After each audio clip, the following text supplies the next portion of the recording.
Welcome to the Sound of Ideas from IdeaStream Public Media. I'm Stephanie Haney. Thank you for being with us. Over 1 million Americans are currently living with Parkinson's disease, and doctors estimate that around 90,000 more are diagnosed with this neurological disorder every year. A Parkinson's diagnosis can be a gut punch, often meaning a loss of motor skills for the sufferer, as well as medications and doctor's appointments piling up. But the new technology of deep brain stimulation, or DBS, is being used in the fight against Parkinson's, and its impacts have been called life-changing by some who have undergone the procedure.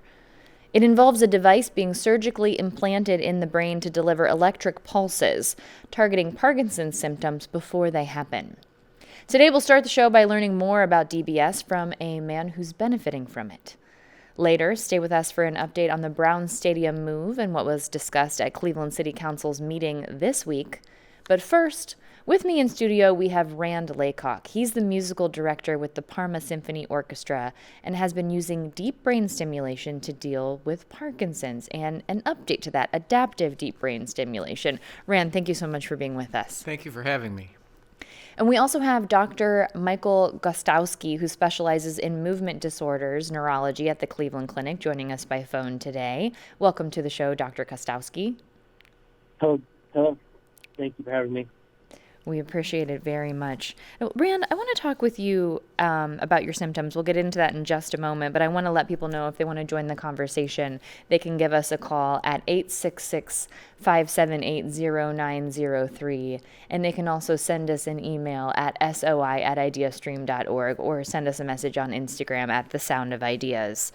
Now, Rand, let's talk about the symptoms that you were experiencing that made you go to the doctor to first get that diagnosis.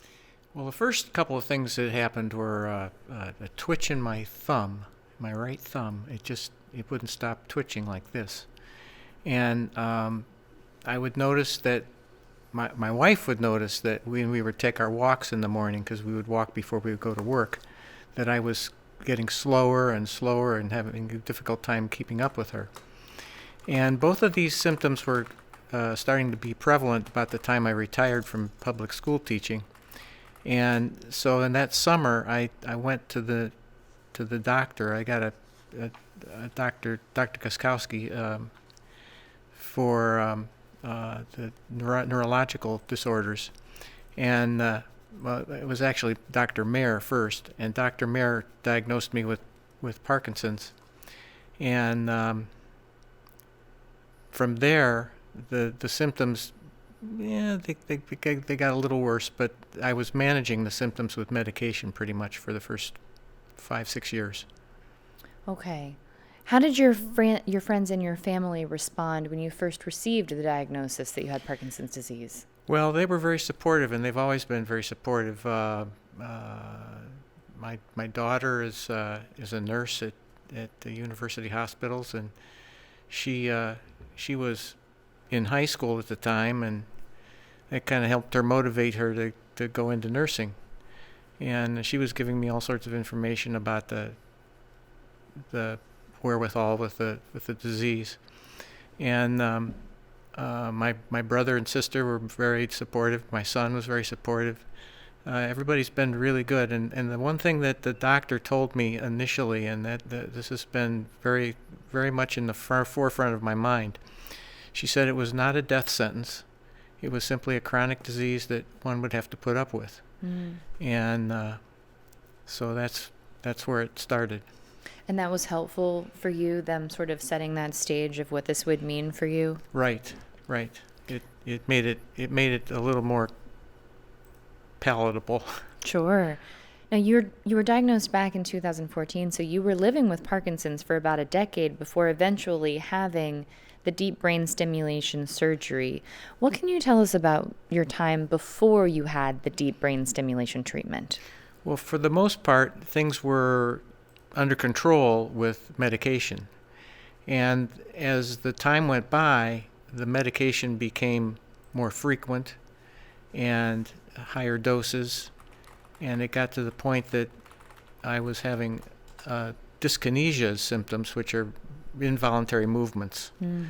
And so Dr. Gostowski said to me at that time about it was probably a year or so before I got the implants. He said, "Why don't we try this deep brain stimulation? I mean, you're a good candidate for it." And so I went through the testing and was accepted into the program, and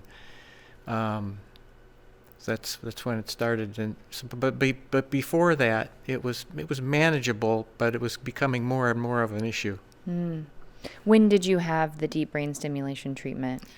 I had there are 3 surgeries involved in May of 2024, and they would put the first 2 surgeries were brain implants, and then the third surgery was a it's like a pacemaker for the brain. It's a battery in my chest. Okay. Dr. Gostowski, I'd like to bring you into the conversation now. Can you talk to us about Rand's diagnosis and what you saw when you were assessing his quality of life prior to the surgery? Yes. When I met Rand, he was about 3-4 years into his Parkinson's disease, and he was very well managed by Dr. Mayer, his previous neurologist, and I had taken over his care when she retired. And usually when I meet people for the first time with Parkinson's disease, I try to get to know them and understand what their goals are for the future. And I'm trying to keep an eye on the present and also to prepare for the future. His goals were to continue to conduct, and knowing that he had the tremor and potentially developing some dyskinesias as a concern, you always have to prepare.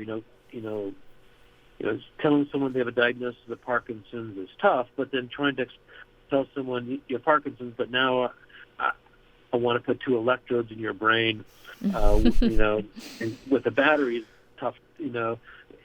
Sometimes an even tougher discussion. So you have to. So I tried to lay the groundwork to kind of bring it along, and kind of bring it up, as we would see each other through the years, and then eventually the dyskinesias come on, and dyskinesias are unfortunately a part of the treatment that goes along with the treatment with levodopa. We tried to work as best as we can with the medication, but eventually, Rand was experiencing really low lows and then really high highs, which are the dyskinesias. And that's where the deep brain stimulation became a very good option.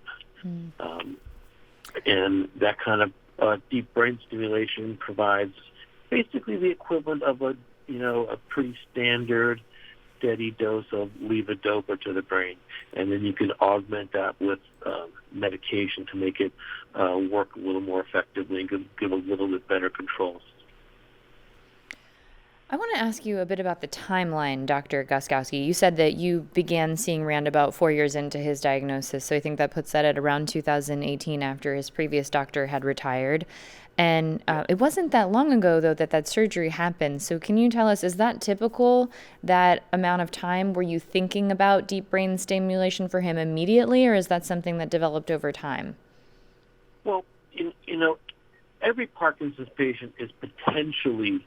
Every Parkinson's disease patient is potentially, and I have to be very specific on that, every Parkinson's disease patient is potentially a DBS patient. We have to be very clear that, patients have Parkinson's disease and not one of the Parkinson's plus syndromes, because these patients don't necessarily do well with DBS. We usually have to wait about 5 years before we can actually implant them with the DBS to see the best possible results. I may not bring it up right away, but it's always kind of in the back of my mind that this is a potential treatment. That's, kind of when you do anything you always kind of keep it. It's part of the tools in my toolbox. So it's something that's there, and I may not always need a screwdriver, but it's in my toolbox. I may not always need a hammer, but it's in my toolbox. So. Mm-hmm. We got an email now from Kathleen. Kathleen writes in, "My paternal grandmother and my father had Parkinson's disease and eventually succumbed to its complications. they missed a chance at this treatment, although my grandmother was in a study for L-DOPA in the 1960s, which has helped many patients, including my father. Kathleen, very appreciative of you sharing that with us. Thank you for giving us a little bit of your story there. Dr. Gostowski, I want to ask you about the evolution from deep brain stimulation to adaptive deep brain stimulation and how new that piece of it is and the evolution of that. Right.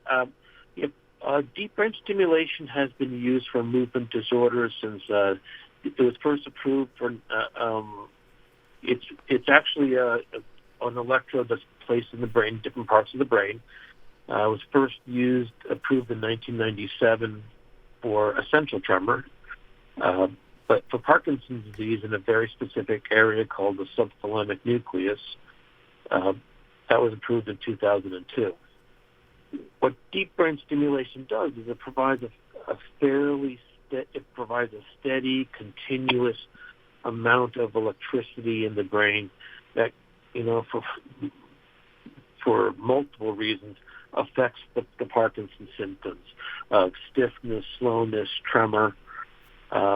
It helps people reduce their medication burden, helps reduce their medication side effects.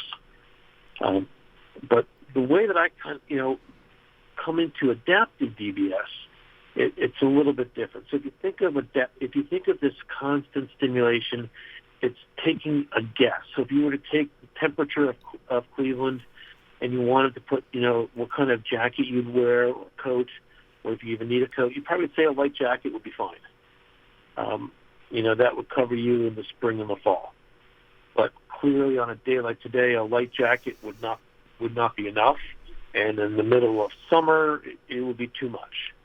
What adaptive DBS does is it targets one of the frequencies in the brain that corresponds to Parkinson's symptoms. And as that frequency changes, it adjusts the stimulation to correspond to help reduce that and to improve symptoms. So it adjusts in real time to address the patient's Parkinson's symptoms. Okay. And Rand, you had both aspects of this from what I understand. You had deep brain stimulation and then switched to the adaptive deep brain stimulation. Can you talk to us about what that switch was like for you? Well, it's a really easy switch because it doesn't involve another cutting surgery. It's just a change of the software, and it's done in the doctor's office, and it just changes the software in the battery pack that's in my chest. Oh. Okay. And that helps the DBS work, as Dr. Gostowski said, with a varied amount of electricity going to the brain when it needs it. And what was that like for you in your life in terms of treating your symptoms? What kind of a shift did you notice? Well, it made it much easier to live. Didn't have the major symptoms. I still take the medications in lesser dosages, which is nice, and it pretty much eliminated the problem of tremors and dyskinesias and stiffness to a point that I could manage them much better. I want to remind our audience that we are talking about deep brain stimulation and adaptive deep brain stimulation, which is a treatment that has been effective for Parkinson's disease. It's been effective for our guest we have in studio with us, Rand Laycock. So if you want to be a part of this conversation, you can give us a call. That number is 866-578-0903. You can also send us an email at soi@ideastream.org. We have a call now from Chris in Cleveland. Hello, Chris. Welcome to the Sound of Ideas. Go ahead. Hi. I was just calling because my sister actually probably around 1999, 2000, she had MS for years. And she, after about 10 years, developed tremors. And she was an artist out west, a pretty accomplished artist. And Dr. Rose agreed to do the surgery on sort of a trial basis because she was really an MS patient. And, it got to the point where she couldn't feed herself, she couldn't brush her teeth. And here, previously she was an accomplished artist. Good Morning America followed the surgery. You have to be, at least back then, you had to be awake during the surgery. Wow. And they implanted the probe in the brain, and she had the thing in the chest. But there was really no one trained in Cleveland to adjust that monitor. So she was really sort of an experiment. It helped her immediately after the surgery. She was sketching and drawing, and we all thought it was a miracle. Turns out it was because the brain was a little swollen and it was stopping the tremors. It eventually helped a little bit. Good Morning America came out. They followed her, took her to dinner to watch her feed herself. It was a disaster. There was food flying everywhere. But I'm thankful that that was an option, and I hope that today, people have this option, maybe even MS people. That's it. Thank you very much for sharing that story with us, Chris. We appreciate it. And what a thing to have that be chronicled on a national stage, certainly. Dr. Guskowski, I'll ask you that we also had a question in, and you mentioned this previously about deep brain stimulation initially being approved for essential tremors. So first, can you tell us what essential tremors are? Deb from Westlake had asked about whether the treatment is effective for essential tremors, which you already told us it was, but tell us what that is and then maybe what other things it might be effective for. Yeah, I mean, essential tremor is the most common movement disorder. It's a very different type of tremor than the Parkinson's tremor, which is more of a rest tremor. So a Parkinson's tremor, if you imagine you're kind of watching someone, they're sitting, and their hands are shaking when they're not moving their hands. Yeah, so they're at rest. And action tremor is when you actually use your hands. It's actually more disabling because you have difficulty feeding yourself, handwriting, trying to, put on makeup, trying to tie your shoes, button your shirt, put a screw in a wall. So it's a more disabling tremor. Essential tremor is actually very well treated with deep brain stimulation, and it's a different area of the brain.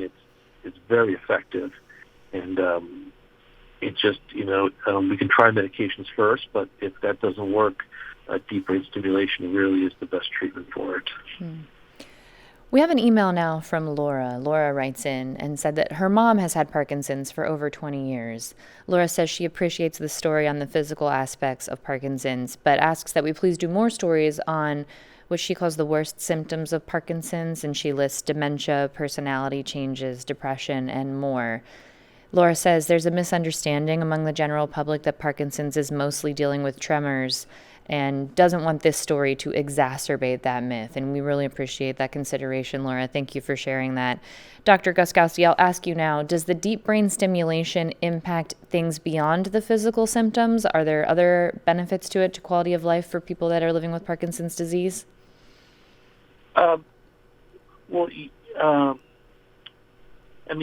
It can be used for other conditions too. It's used. We've used it for Tourette syndrome. We've used it for. It has been investigated for depression and obsessive compulsive disorder. They are looking at it for a wide range of issues for medical conditions. The thing about deep brain stimulation is that, you really have, it is an investigation. You have to be the right candidate for it. It is for our team at Cleveland Clinic does a 2-day evaluation to make sure that you're the right patient. If you're not the right patient, it can be perfectly placed and get the right programming, but you're still going to have a poor outcome. And that's the most important thing. It's not a treatment for everyone with Parkinsonism. We have to be sure that you have Parkinson's disease, and make sure that that electrode is placed in the right position, at the right location, and you get the right programming. And if those 3 things are in place, then you'll get a very good result. If any one of those things is off, your result's not going to be too good. Rand, I'd like to ask you about maybe your experience. Were you having any of those experiences of personality changes and depression leading up to and maybe throughout what you've been experiencing? No, I don't recall having that that issue with it, but I know that it's prevalent with some people. We have some friends that have Parkinson's that it's affecting their personality, and they're really they do have trouble eating, and they have the full Monty of things that could go wrong, that did go wrong. One thing I wanted to mention, the lady that called, you're still partly awake during the surgery. And what they did for me was the brain surgeries, they wake you up in the middle of the surgery to make sure the probes are placed in the right spot. They go through a quick series of physical tests to make sure you can wiggle your fingers and do things like that. And then they knock you back out, and then you wake up in the recovery room. But it's still a very interesting surgical procedure. I didn't have any emotional problems though with it. I was prepared for it. I thought, it can't be a. I mean, if it goes bad, it goes bad. Mm-hmm. But the 2 days of testing were very rigorous. Okay. A lot of mental questions and answers. I want to ask you about your work conducting, because that's something that you've been able to continue. Can you tell us about maybe some of the challenges that you were having before and how it's been impacted now? Well, the biggest challenge before and still is sometimes I get a little stiff with the beginning of rehearsal when I first start off, and once I warm up, I'm fine. But my conducting, as you can see on the screen, it was fine. I had carpal tunnel surgery. That's why I was wearing the wrist brace there. Yeah. Mm-hmm. But I had this. There's a little bit of the dyskinesia. My right foot would tend to fly up in the air. I almost like I was conducting with my foot, and that's really helped a lot. But it's given me the opportunity to continue to conduct. I'm now in my 48th year of working with the symphony. Wow. And I did that all the time while I was teaching too. Wow. We have a call now from Daniel in Cleveland Heights who'd like to share his personal experience. Daniel, welcome to The Sound of Ideas. Go ahead. Yes, I'm a photographer and a photography professor at Tri-C. I've had essential tremors for now about 12 years. And after going through all the different medicines that were required to become a candidate for the deep brain stimulation surgery, I had the 3 surgeries that was described. And it's been so transformative, I can't tell you. I feel, first of all, a gift as a resident of Cleveland when I would be asked, where did you come from? When I'd have my various appointments at the clinic, they expect some kind of a Zimbabwe or Abu Dhabi, but I would say up the hill. But really, it's been so transformative as a photographer. Not unlike a conductor, my stability of my hands is extremely important. I wanted to share that I have an exhibition right now at Hedge Gallery in 78th Street Studios, where there's a photograph that represents the epiphany that I had when I was first turned on after my 3 surgeries and I was adjusted.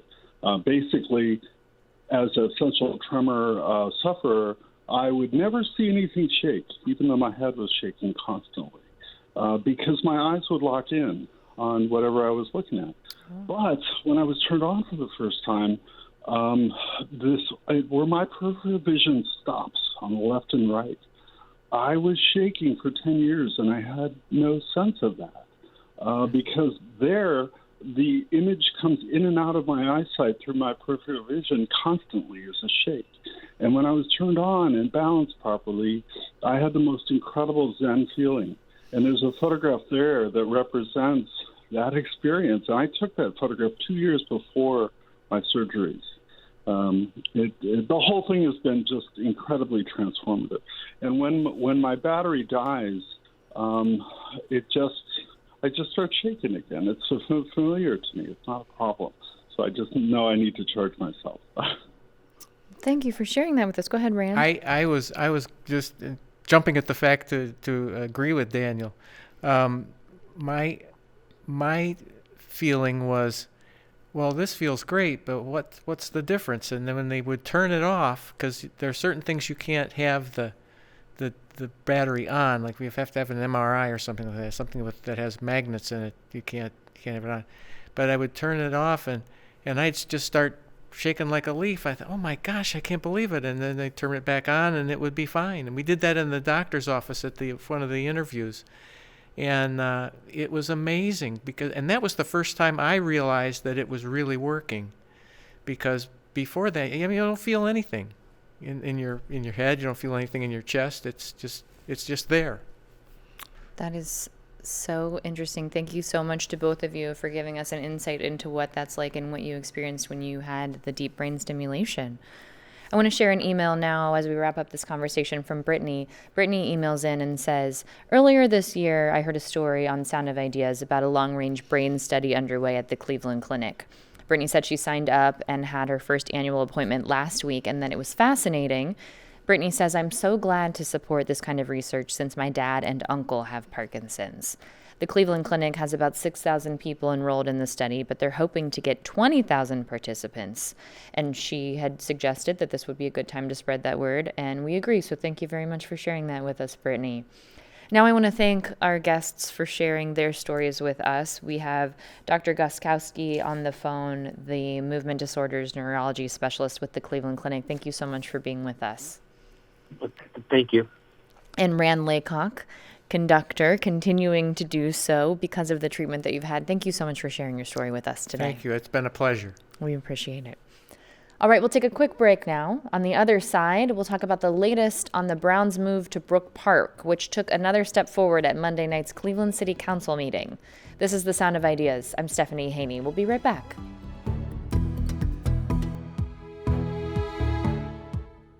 Welcome back to The Sound of Ideas from IdeaStream Public Media. I'm Stephanie Haney. Thank you for staying with us. The first part of the show today, I just want to answer a question that we got from a caller in the little break there. We were talking about Parkinson's disease and deep brain stimulation treatment for that.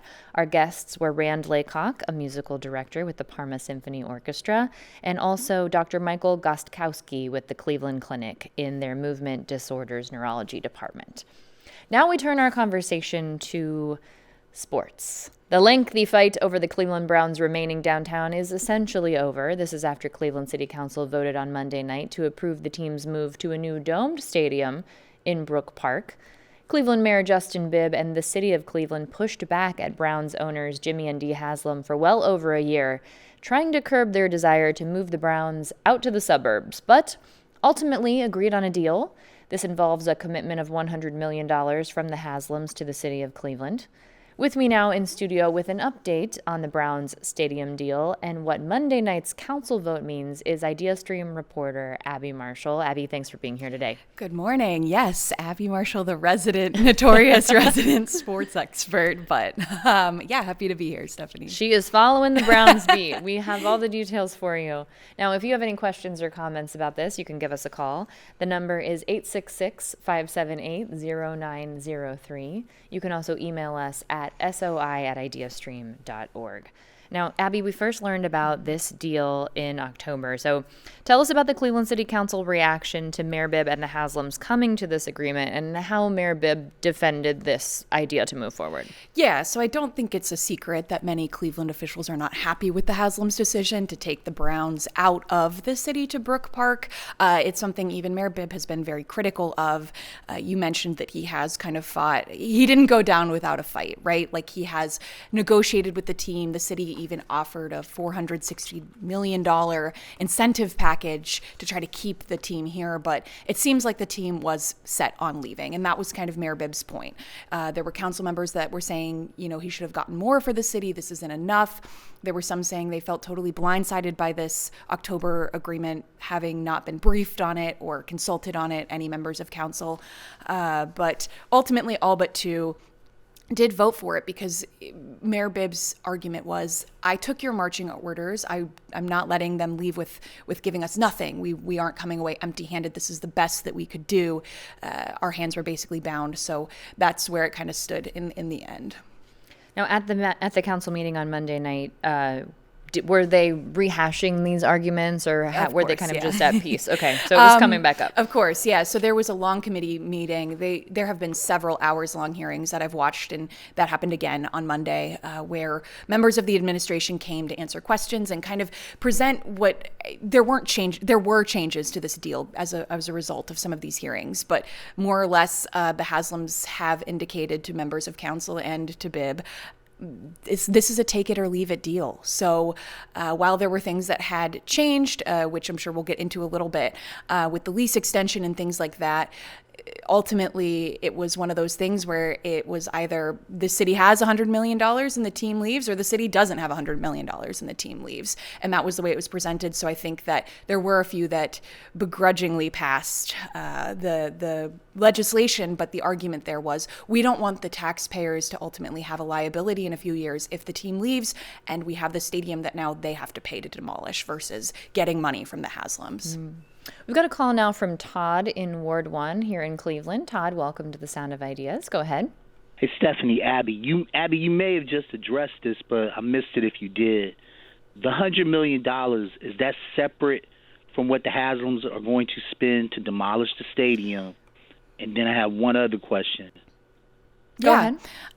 I can answer that question first if you'd like. So just to break down that $100 million, it is about $30 million to demolish the stadium. They'll pay for anything over that. But in addition, there's a $25 million upfront payment that will come days after council's passage of that legislation. And then after the lease termination from 2029 to 2023, they will pay $5 million a year. So that's an additional $25 million. And then also after that lease termination, $2 million a year will go toward community benefits projects for about a decade. So that'll be about another $20 million. So that's how it all stacks up. So yes, that does include the demolition costs. So community benefit projects that have not been determined yet, how much annually because I had a tough time getting this question answered, and I'll listen off air. How much annually has it been costing the taxpayers to maintain the Browns in the city for each of the last 3 years or any of the last 3 years? I'll go back to maintain. What's the cost to maintain them here? Okay, bye. Thanks, Hi, Todd. thank Go you. ahead, Abby. I don't have those exact numbers on me. I can see if I can pull them up during this conversation or get that question answered later. But yeah, basically the city acts as a landlord. The Browns pay rent to the city, and so the city is contractually bound to maintain necessary repairs, which they will continue to do up until the stadium's demolition. But they have said, we're not going to do anything necessary or unnecessary up until that moment that won't impact fan safety or anything like that. So they have said, we're not going to add any bells and whistles since this thing is coming down. But that is a great question that we can definitely get answered. Certain things are just required, of course, just to keep it safe for everyone to walk through the doors of the stadium over the next couple of years. Okay, so Todd mentioned the community benefits project there. So can you break down how the money is going to work out for the community benefits projects that the council was concerned about? Yeah, absolutely. So at the end of the lease, so that's roughly 2028, 2029, it's after the 2028 season that they're expected to depart with some options to renew.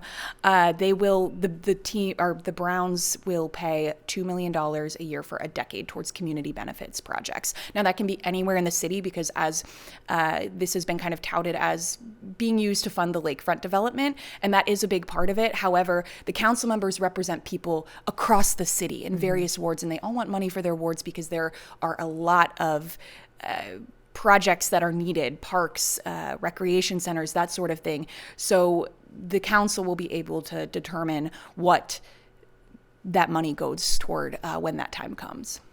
Okay, and let's talk about the lakefront development. Have you heard any conversations about what will happen with the lakefront when the stadium is out? Yeah, so earlier this year, Mayor Bibb put out a request for proposals from developers in order to develop about 50 acres of lakefront land, and that included the Brown site. So they have not yet picked a developer, but my understanding is that they are nearing a unveiling of that in my conversations with some of the people at City Hall. So we don't know exactly what those plans look like, but there are developers that have some plans mocked up. There's been talks of parks down there. There was an idea of park around the stadium. So maybe the whole area will become a park. There's been talks of mixed-use development, residential, retail, dining, that sort of thing that can come to the lakefront as well. The idea is just to activate the lakefront as you see in other cities like Chicago and things like that, to make it more of a destination, because the argument has been we are so close. We have a 2 waterfront city and we don't have a lot of opportunities to get out on those waterfronts. Mm-hmm. You mentioned possibilities for lease extension. Mm-hmm. What world would we live in where that would happen? Because they're all in on this Brook Park Dome. Right. So the lease ends at the end of the 2028 season. They have 2 one-year options to renew if that stadium isn't done yet, which we don't know how that's going to look. But the law director, Mark Griffin, did say in these hearings that, hey, that's a hard stop after these lease extensions, which have already been baked into that lease way before this. They're gone. We need to have certainty on the lakefront. However, part of this amended deal at the end of these council hearings was that if they extend their first year, it'll cost an extra $1 million, and if they extend the second year, it'll be $2 million. So it will be an extra cost for the Haslams if they linger on that lakefront. Okay. We did get a note from our producer, Drew. Signal Cleveland reports that since 1998, the city has spent $350 million to build and repair the stadium that the Browns are currently playing in, just so you know. So that's a little bit of context there. We know that Todd in Ward 1 had asked about what it's been costing to maintain that. Obviously, the city will not have that cost of maintaining that moving forward. So, Abby, we want to thank you very much for breaking down for us what's to come here. Very quickly, what's the next step that we look for here? Yeah, so I'm going to City Hall today. They're meeting with some reporters to kind of tie a bow on this and answer any other questions that we might have. So feel free to email me if you have any questions. But I will just be looking ahead to those community benefits projects and all the demolition and things in the years to come. Okay. Abby, do you want to share your email for anyone that might be listening? It is Marshall, MARSHALL, at ideastream.org. And we do have a call from Linda calling in Lakewood, and she wants to know what happens in the meantime before the stadium is demolished. If you could just give us a high-level answer on that, Sure. Abby. The Browns will keep playing there. There you go. That's it. Thank you very much, Abby Marshall, our government reporter, de facto Browns beat reporter here with IdeaStream Public Media. We appreciate it. Thanks, Stephanie.